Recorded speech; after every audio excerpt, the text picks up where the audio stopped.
Hello everyone, this is Akshay. I welcome all of you on official YouTube channel of 1PSC Mentoring Civil Services Aspirants. Okay, now this is the lecture from 2015 question. This is the I think fifth or sixth lecture in this series. Okay, इससे पहले कुछ lectures हुए हैं वो आप लोग please देख लीजिए, है ना. इन सारे आगे आने वाले सारे क्वेश्चंस में वो लेक्चर्स आप लोगों को हेल्प करेंगे, राइट. और जिन लोगों ने देखे हैं आई होप आप लोगों को ये चीजें समझ में आ रही होंगी. ओके, कुछ आपके कमेंट्स होंगे तो प्लीज कमेंट करिए. Okay, I will try to improve my lectures और add something which you people need more in this lecture. All right. Now the topics to be covered in this lecture are the westerlies, which we have already seen. Then climatic region. Again, the question of climatic region is getting repeated in this year also. Climatic region वाला एक topic हम लोग बहुत सारे question देखे हमने बोले climatic region पे. Then equatorial counter current which is new one, but इसके बारे में हम लोगों ने कुछ पहले ही लेक्चर में डिस्कस हम कर चुके थे. Then tides are there, cyclone are there, tropical wet evergreen forest के बारे में पहले भी डिस्कस कर चुके थे. Just it is a different type of forest which has been asked in this year. Then rivers we have already seen. World map middle east, इससे पहले वाले ही लेक्चर में हमने मिडल ईस्ट का मैप देखा था, राइट. यूरोप का map देखा था, वहीं पे कुछ चीजें डिस्कस की थी. देन द न्यू टॉपिक, जैसे पिछले लेक्चर में या पिछले ईयर वाला जो था 2014 वाला, उसमें एक नया टॉपिक आया था नेशनल हाईवेज वाला. वैसे यहाँ पे पिलग्रिमेज प्लेसेस वाला एक न्यू टॉपिक है. Okay, 2015 question. Let's move to the first. The first question is consider the following statements. The winds which blow between 30 degree north and 60 degree south latitude throughout the year are known as westerlies. Second, the moist air masses that cause winter ramps in northwestern region of India are part of westerlies. Now, the factor which matters here is to read the question or the options very very carefully. All right, इसको पढ़ना है. Now read it carefully and then pause the video for some time. I am moving to the explanation. Okay. Now why I am telling you that you need to read it carefully, because the options is the winds which blow between 30 degrees north and then 60 degrees south.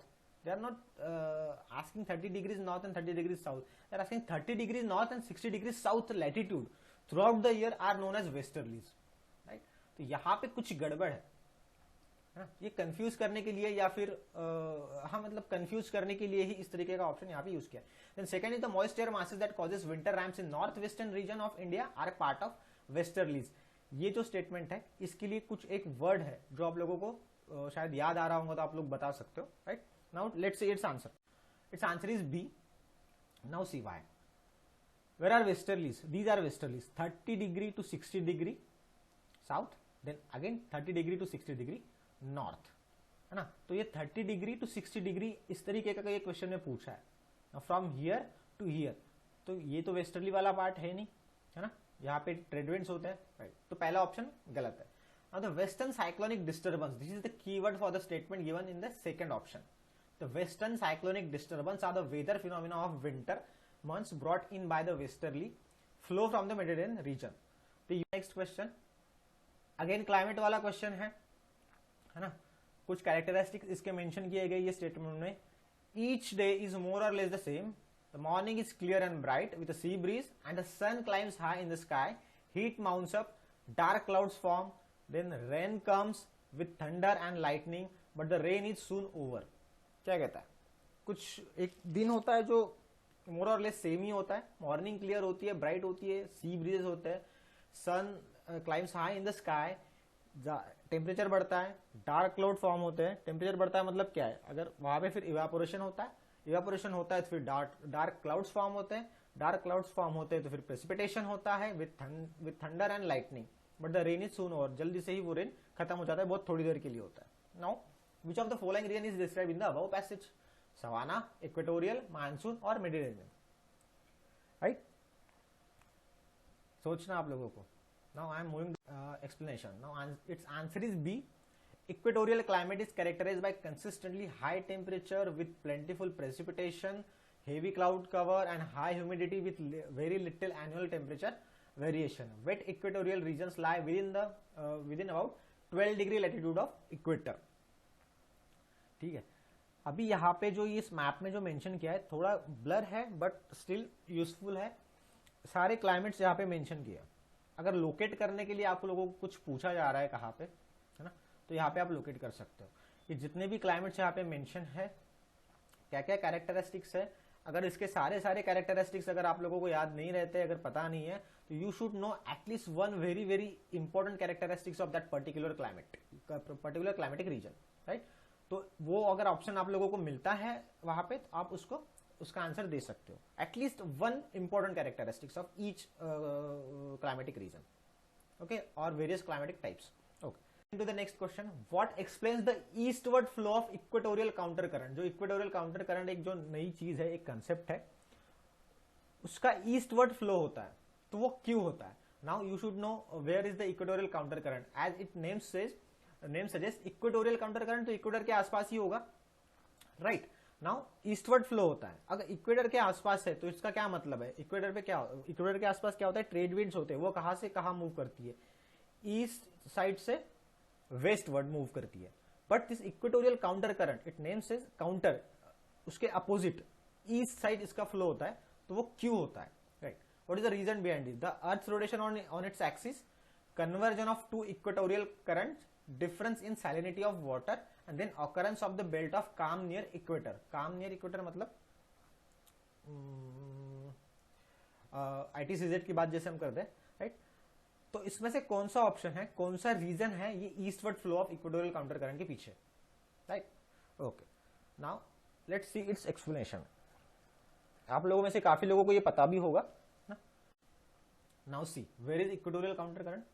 This is equatorial counter current. ये north equatorial current है, ये south equatorial current है, और यहाँ पे जो equator होता है ये इक्वेटोरियल काउंटर, ये ईस्टवर्ड फ्लो होता है. Again this is also flowing eastward, right. This is also flowing eastward. Why? What is the reason behind this? Okay. ये सारे बाकी के कुछ करंट्स यहाँ पे दिए हैं, वैसे पहले भी एक मैंने मैप दिया था, तो आप लोगों को वहां पे भी मिल. See it B, answer is B. क्या है, the equatorial counter currents are driven by distinct surface wind pattern. चलो ये तो आप लोगों को पढ़ना है, मैं आपको ये बताता हूँ. इक्वेटोरियल काउंटर करंट जब north and south, equatorial current जब ईस्ट से लेकर वेस्टवर्ड मूव होते हैं, राइट, तो कोरोलिस फोर्स की वजह से नॉर्थ में क्या होता है, राइट में डिफ्लेक्ट होता है, और साउथ में लेफ्ट हैंड साइड में डिफ्लेक्ट होता है. Getting my point. Due to the Coriolis force, whatever the winds are flowing from east side to the west side in the northern hemisphere and southern hemisphere, they deflect in northern hemisphere in the right side, right, and in the southern hemisphere in the left side because of Coriolis force. Now when the equatorial current is flowing just exactly on the equator, वहां equator पे Coriolis force 0 होता है, right.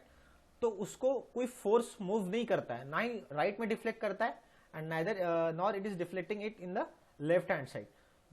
तो क्या होता है, वो जो इक्वेटोरियल करंट है, फिर उसके कुछ फैक्टर्स होते हैं, जैसे piling up of water in western Pacific due to trade winds. जो जहां पे उसको लैंड लगती है, जहां पे वो लैंड के साथ वो टकराता है, ठीक है, तो वहां से वो वाटर वहां पे पाइलिंग अप होता है. The water is getting piling up. Now see, piling up of water in the western part of ocean due to the rotation of earth. ये rotation of earth की वजह से होता है, तो वो अलग पार्ट है. काउंटर इक्वेटोरियल करंट का सबसे इंपॉर्टेंट जो पार्ट हमें है यहाँ पे, दो करंट जो होते हैं वो कन्वर्ज होते हैं, एंड देन उनको डिफ्लेक्ट करने के लिए कोरोलियस फोर्स वहां पे या कुछ अदर एक्सटर्नल फोर्स होता नहीं है, तो दे हैव टू रिटर्न. वो वहां से वैसे ही रिटर्न करते हैं, है ना, कन्वर्ज होने के बाद. तो इसीलिए वो जो काउंटर इक्वेटोरियल करंट जो है वो काउंटर इक्वेटोरियल करंट में कन्वर्ट होता है, वो ईस्टवर्ड फ्लो होता है, राइट. तो ये है the excess water flows eastward under the influence of earth rotation giving rise to the equatorial counter current. इसका आंसर. Getting my point. थोड़ा कंसेप्चुअल पार्ट है, जब कंसेप्चुअल पार्ट आता है तो आप लोगों को याद रखने की जरूरत नहीं है ना. बाकी जो भी एक्सप्लेनेशन है you can read it. Okay, now moving to the next. Tides occur in the ocean and seas due to which of the following. Again conceptual question है. ओके, हमें तो ये तो पता है कि टाइड्स जो ऑकर होती है वो ग्रेविटेशनल फोर्स से होती है, राइट, है ना. Now gravitational force of sun, gravitational force of moon, gravitational force of earth. Sun के, मून के या अर्थ से या अर्थ के कौन से किस because of which of the following gravitational force this ocean the tides is occurring in ocean and seas. High tides का हाई टाइड फिनोमिना हमें पता है, लो टाइड फिनोमिना हमें पता है. Okay, now let's see its explanation. थोड़ा logic लगाओ. Sun के ग्रेविटेशनल फोर्स से हो सकता है क्या? मून के ग्रेविटेशनल फोर्स से हो सकता है क्या? अर्थ के ग्रेविटेशनल फोर्स से हो सकता है क्या? राइट. अब अर्थ पे है तो अर्थ का ग्रेविटेशनल फोर्स तो डेफिनेटली वहां पे होता ही है, बट मून का तो ग्रेविटेशनल फोर्स अर्थ से कम होता है, और सन का तो खैर काफी सन दूर है अर्थ से. तो फिर यहाँ पे कुछ लॉजिक लग सकता है क्या आप लोगों का, है ना? अब it's answer is D. Tides are very long waves that moves across the ocean. They are caused by gravitational forces exerted on the earth by the moon and to the lesser extent the sun. Right? Moon से भी होता है, sun से भी होता है, और earth से तो होता ही होता है. Now sir, when the highest point in the wave or the crest reaches a coast, the coast experiences a high tide. When the lowest point or trough reaches a coast, the coast experiences low tide. Imagine the ocean is shaped like a football pointing at moon. है ना? ये चीजें दी यहाँ पे. Pointing at moon, the footballs pointed ends represent the part of earth experiencing high tide and footballs flat side are part of earth experiencing low tide. Now see, ये explanation है. अब यहाँ पे मैं आप लोगों को ये बताता हूँ, will understand this thing. Now this is the diagram. Now this is the type of football. ये जो साइड है, ठीक है, ये फ्लैट हो चुकी है. Now so this is low tide and this is bulging on this side, right? तो ये क्या हो चुके, ये हाई टाइड है. now when the moon on the moon side, moon's gravitational force also act on this. okay, on the moon side, यहाँ पे जो टाइडल बल्ज आप लोगों को दिख रहा है, due to the greater gravity than the centre of earth, ये वाले साइड में, राइट हैंड साइड में जो बल्ज है, वहां पे मून की जो ग्रेविटी है वो अर्थ के जो सेंटर ऑफ ग्रेविटी है उससे ज्यादा है, इसलिए यहाँ पे हाई टाइड हो रही है. नाउ यहां पे तो मून है नहीं, तो फिर यहां पे कैसे है? Tidal bulge due to the less gravity than centre of earth of the centre of the earth, जो सेंटर ऑफ अर्थ है उससे लेस ग्रेविटी है, बट फिर भी यहाँ पे हाई टाइड है. That is due to the inertia, है ना? अर्थ तो रोटेट हो रही है ना, तो इनर्शिया है, तो उसकी वजह से. Getting my point? बस सिंपल मैकेनिज्म है इसमें. As the moon's position changes, two tidal bulges rotate around the earth. These bulges represent high tides while the corresponding flat side indicate low tides. Simple phenomenon, right? Okay. Now moving to the next question. In the South Atlantic and Southeastern Pacific region in tropical latitudes, cyclones do not originate. What is the reason? Cyclones basically क्यों form होते हैं, ये आप लोगों को पता होना चाहिए. अगर ये पता है तो इसका आंसर इजी है. Now see, first option is sea surface temperature and are low. Second is inter tropical convergence zones seldom occurs. जो ITCZ जिसको हम कहते हैं वो कम ही वहां पे होता है, इसके लिए वो वहां पे कम साइक्लोन्स आते हैं. Then Coriolis force is too weak. Then absence of land in those region. Now land, absence of land in those region. Now see the options. Okay, इसके रिलेटेड क्वेश्चंस हम लोग देख चुके हैं पहले भी. ओके, तो इसका आंसर आप लोगों को आना चाहिए. Now what you can eliminate, इस क्वेश्चन में क्या एलिमिनेट कर सकते हो? Now see, ITCZ northern hemisphere में एकदम ऊपर, जैसे जापान वगैरह के पास होता है, साउथ चाइना सी के पास वगैरह होता है, वहां पे होता है क्या? नहीं होता है. It doesn't occurs there, right? It is just 10 degree, it shifted 10 degree, not 10 degree south, right? But then again, if ITCZ is not present in or not occurs in near Japan, in the north South China Sea, still we can see the cyclones over there, है ना? Cyclones वगैरह मिलते हैं हमें वहां पे भी. ठीक है, तो ये ऑप्शन तो आप लोगों का यहाँ पे एलिमिनेट हो गया. Then again, absence of land in those region, south Atlantic and south eastern Pacific region में लैंड ही पूरी की पूरी absence है, ये कह रहे हैं. तो ऐसा एक्सट्रीम टाइप स्टेटमेंट्स हो गया, राइट? तो इसको आप एलिमिनेट कर सकते हो. Okay, now you are left with A and C. Now Coriolis force is too weak. सबसे ज्यादा वीक कोरोलियस फोर्स कहां पे होता है, राइट? इसके बारे में हम लोग बात कर चुके हैं. That is 0 at the equator. तो ये एक पार्ट है. और now you are left with this A and C. ठीक है, कोरोलियस फोर्स का तो यहाँ पे आप लोग इसको यहाँ पे एकदम 0 तो नहीं कहा है, वीक कहा है, तो ये ऑप्शंस को आप साथ में रख सकते हो। नाउ 50-50 ऑप्शंस आर देयर, ठीक है। बेसिक थिंग है साइक्लोन फॉर्म होने की, बेसिक कंडीशन है that is sea surface temperature are low, right. Low होना चाहिए sea surface temperature, okay, I am sorry, sea surface temperature एक बहुत इंपॉर्टेंट कंडीशन है साइक्लोन फॉर्म होने के लिए। तो सी सरफेस टेम्परेचर जो है वो ज्यादा होना चाहिए so that your pressure will be low, और जो आई होता है साइक्लोन का वहां का प्रेशर कम होता है, राइट। तो विंड्स वहां पे सराउंड होना स्टार्ट हो जाती है हाई प्रेशर से लो प्रेशर की तरफ। तो सी सरफेस टेम्परेचर जो है वो लो होता है south Atlantic and south eastern Pacific में। That is the reason why the cyclones not originate in south Atlantic and south eastern Pacific. Okay, समझ, आई होप आप लोगों को समझ में आएगा। But then again still sea surface temperature is a very very important condition for the formation of cyclones. अगर वहां पे सी सरफेस टेम्परेचर लो है तो साइक्लोन्स फॉर्म नहीं होंगे। अगर सी सरफेस टेम्परेचर ज्यादा है so that the pressure will be low and the cyclones will originate over there. Getting my point? Okay, ये आपका साउथ पैसिफिक ओशन है। क्या पूछा है? साउथ ईस्टर्न पैसिफिक यहाँ पे, ठीक है, साउथ अटलांटिक ओशन यहाँ पे, राइट। यहाँ पे कुछ ये फॉर्म नहीं होते, ये पूछा है। Now this is the explanation.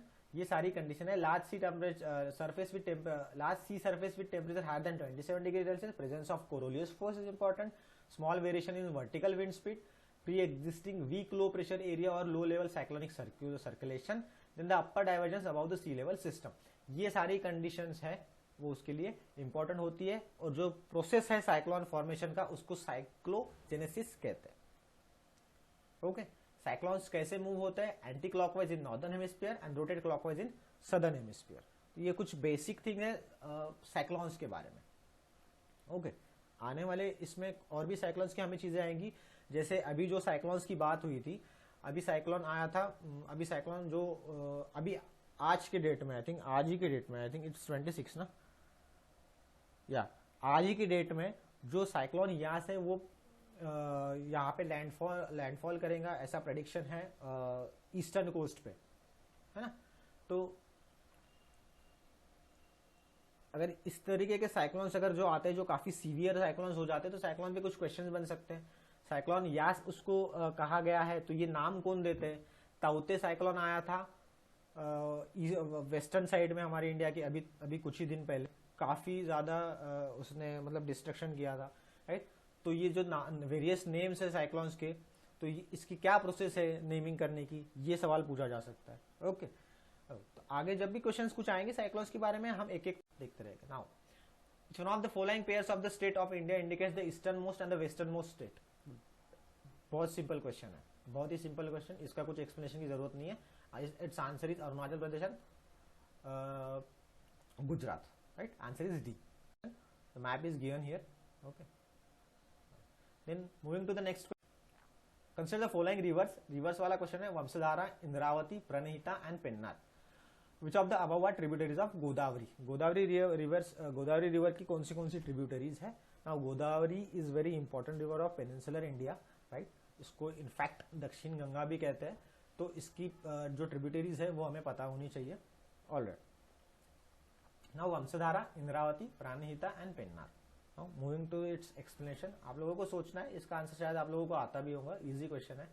Then its answer is D.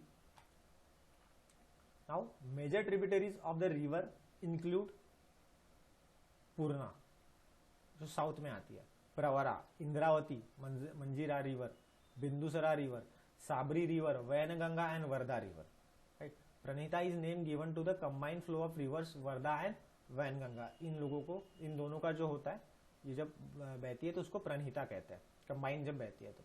Now ये थोड़ा ब्लर मैप है, बट मुझे यही मैप मिला है। गोदावरी के तो काफी सारे मैप्स थे, बट मुझे यहाँ पे आप लोगों को एक चीज ये बतानी थी कि this is the Vamsadhara river, right.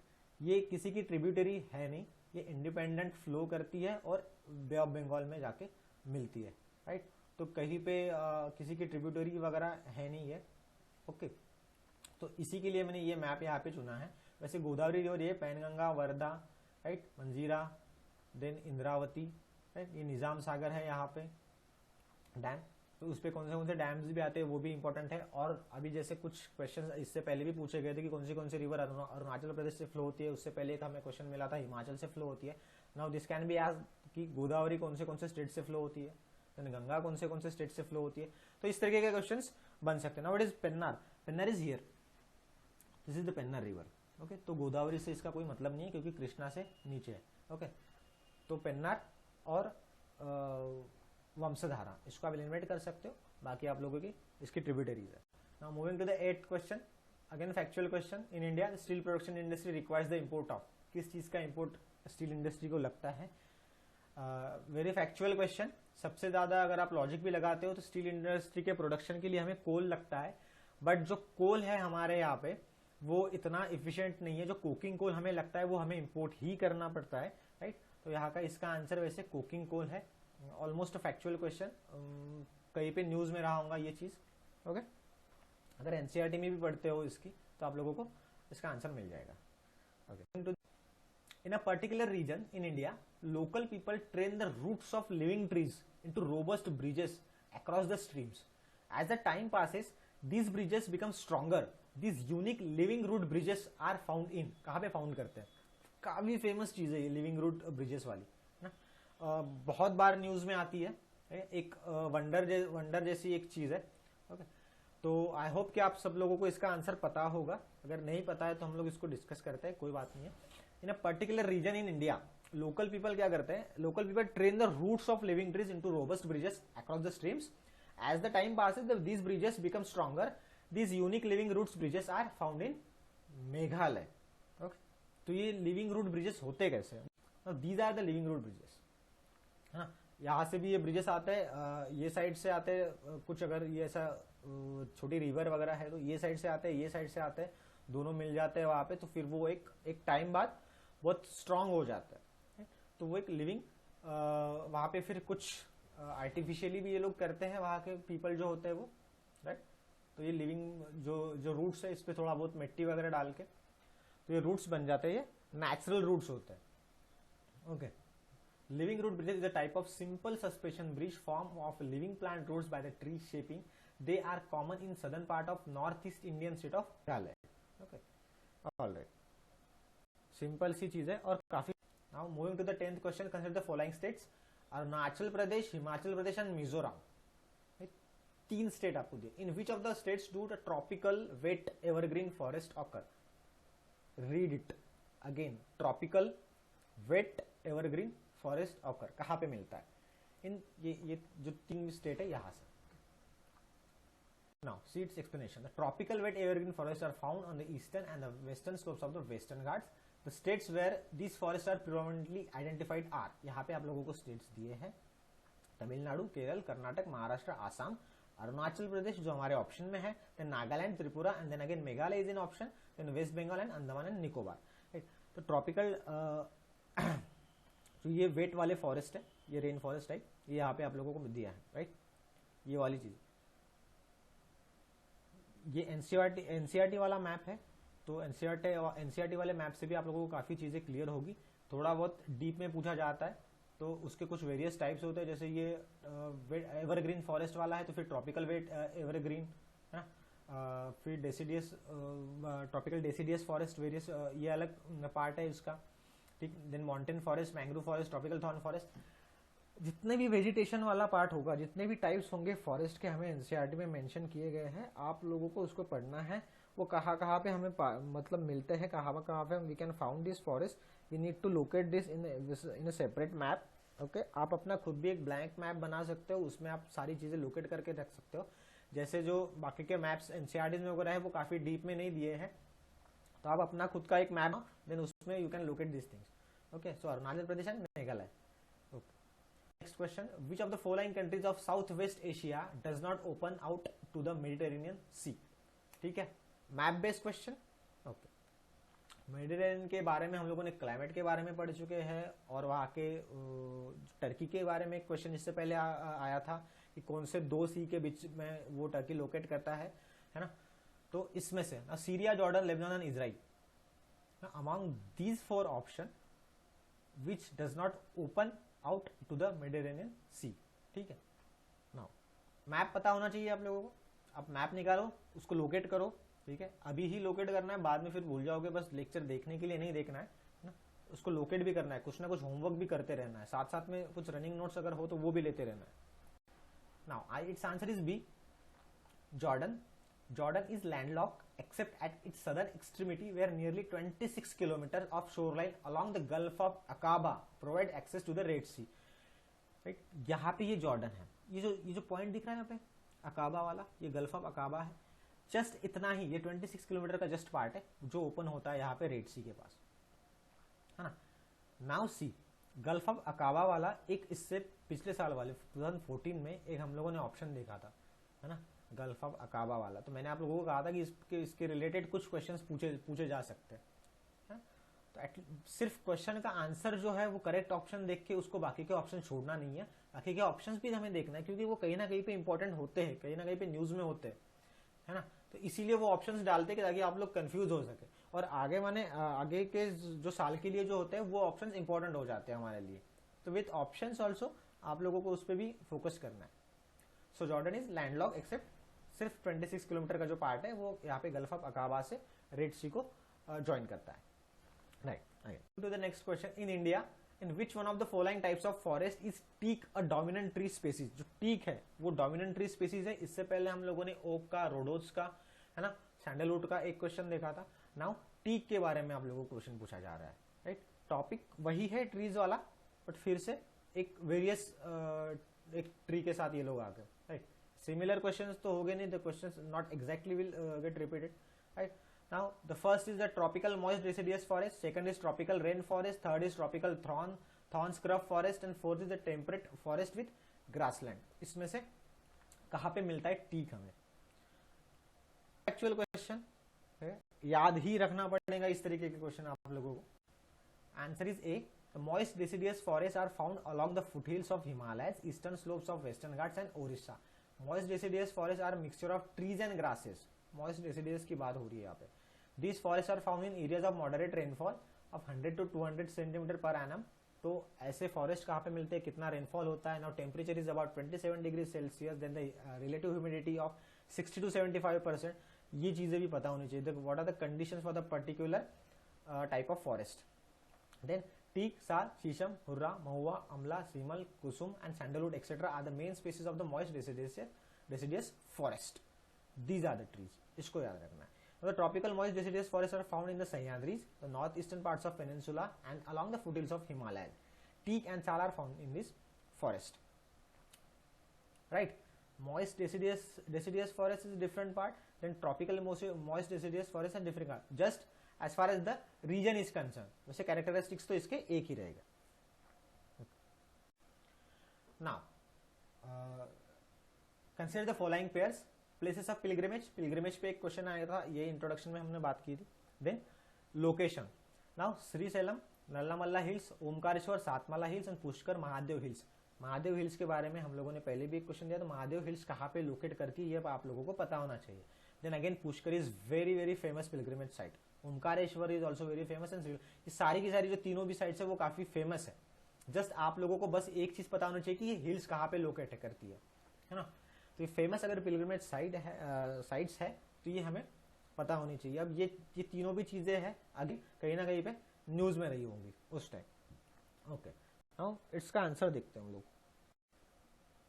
Answer is A, the town of Srisailam is reputed for the shrine of lord Mallikarjuna on the flat top of Nallamalla hills. Okay, now the option 1 is correct. Okay, now Omkareshwar is one of the Dwadasa Jyotirlingas, जो 12 ज्योतिर्लिंग है, situated on the Mandata hills in Vindhya mountains of Madhya Pradesh. Okay, now Omkareshwar Mandata is located on the Mandata hill on the banks of Narmada. ठीक है, ये भी पूछा जा सकता है तो कौन से रिवर के बैंक पे। Now Mandata also called as Shivpuri और Mahishmati, the capital of Avanti महाजनपदात। Omkareshwar is a riverine island in the Narmada river in Khandwa district Madhya Pradesh में। Now Pushkar is located along the Ratnagiri hills in Rajasthan. तो महादेव हिल्स तो नीचे राजस्थान, पुष्कर जो है वो राजस्थान में है ना। तो अगर हिल्स का हम लोगों ने इससे पहले हम लोग मैप देख चुके थे, अगर मैप हम लोगों ने देखे हैं हिल्स के, तो हिल्स तो आप लोगों को लोकेट करना आना चाहिए। राइट, मैं बार बार यही चीज कह रहा हूँ कि questions will get repeated, questions काफी रिपीट होंगे, मतलब क्वेश्चंस में टॉपिक्स रिपीट होंगे, तो आप लोग उसको क्लियर कर लो, उस टॉपिक को कंप्लीटली क्लियर कर लो। ओके, यहाँ पे कुछ मैप है। Okay, Jammu Kashmir Vaishno Devi, then Amarnath cave temple है ना, अमृतसर में गोल्डन टेम्पल है, ये चीजें आप लोगों को पता होनी चाहिए। पुष्कर यहाँ पे है राजस्थान, यहाँ पे एक रत्नागिरी हिल है। See, Ratnagiri is also place in Maharashtra, तो उससे इसका कोई कंसर्न नहीं है।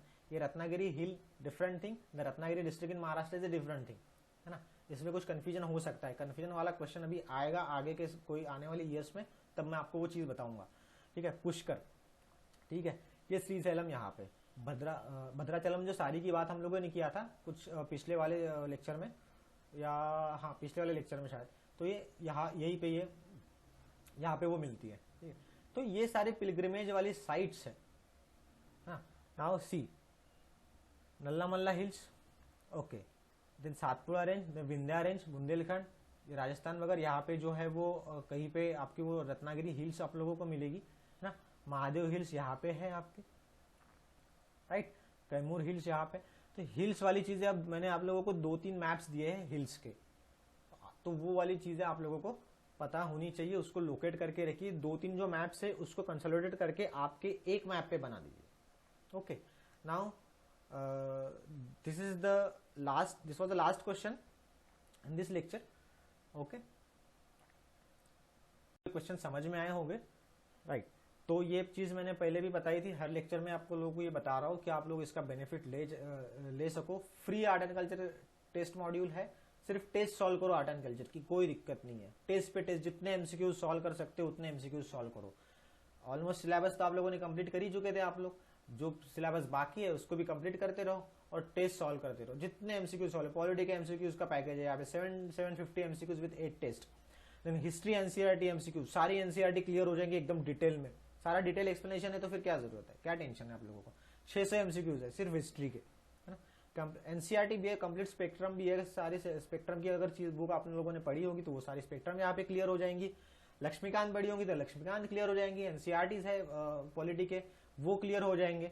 अगर उसमें से कुछ क्वेश्चंस नहीं आते तो फिर से जाके वो टॉपिक में जाके देखो कि कहाँ पे हम लोगों का कुछ गलत हो रहा है या कुछ हम लोगों ने मिस कर दिया है। तो इसी के लिए जितने एमसीक्यू ज्यादा सॉल्व हो सके उतना करिए, इसकी वेबसाइट पे विजिट करिए, आप लोगों को वहां पे चीजें मिल जाएंगी। सो this is all for today's lecture. Thank you very much. Stay safe, stay healthy and study consistently.